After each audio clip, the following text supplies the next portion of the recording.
नमस्कार, ये आकाशवाणी शिमला से प्रादेशिक समाचार सुनिए।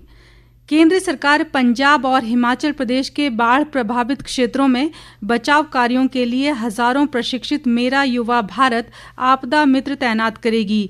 नई दिल्ली स्थित MY भारत मुख्यालय में उच्च स्तरीय बैठक में खेल और युवा कार्यक्रम मंत्री डॉक्टर मनसुख मांडविया ने कल ये जानकारी दी।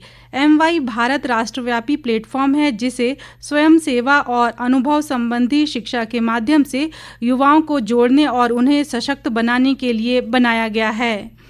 केंद्रीय वित्त मंत्री निर्मला सीतारामन ने कहा है कि वस्तु और सेवा कर GST की नई व्यवस्था से नागरिकों के उपभोग में सुधार होगा और इससे पूंजीगत व्यय पर कोई प्रभाव नहीं पड़ेगा। सीतारामन ने कहा कि 99% वस्तुओं और सेवाओं पर अब या तो 0 या 5 से 18% तक का GST लगेगा। उन्होंने कहा कि पहली बार केंद्र सरकार ने GST पर क्षतिपूर्ति मुआवजा और समग्र प्रस्ताव पारित किया है। उन्होंने कहा कि पेट्रोलियम और अल्कोहल उत्पाद GST के दायरे से बाहर होंगे।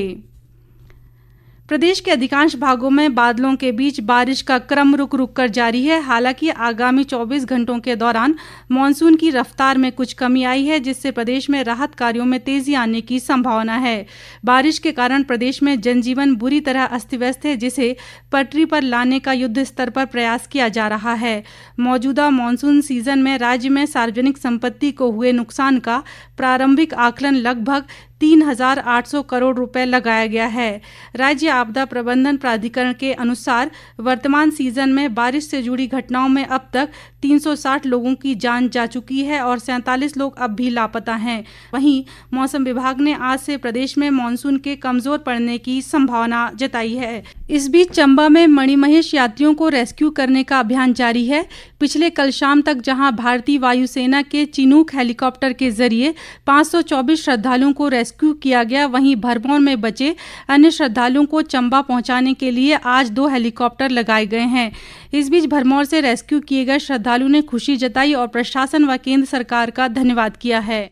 नाम यशपाल शर्मा। बताइए। हम हर हर महादेव लंगर सेवा कमेटी रोपड़ पंजाब से हैं। बारिश थी, मौसम खराब था, 3-4 दिन हम वहाँ फंसे रहे। बरसात का मौसम था और फिर प्रशासन की तरफ से बताया गया कि आपको रेस्क्यू किया जाएगा। रास्ते ब्लॉक हैं, स्लाइडिंग बहुत ज़बरदस्त हो रही है। तो उसके बाद आज हम 5-6 दिन के बाद रेस्क्यू किए गए हैं, तो इसके लिए हम प्रशासन का धन्यवाद करते हैं।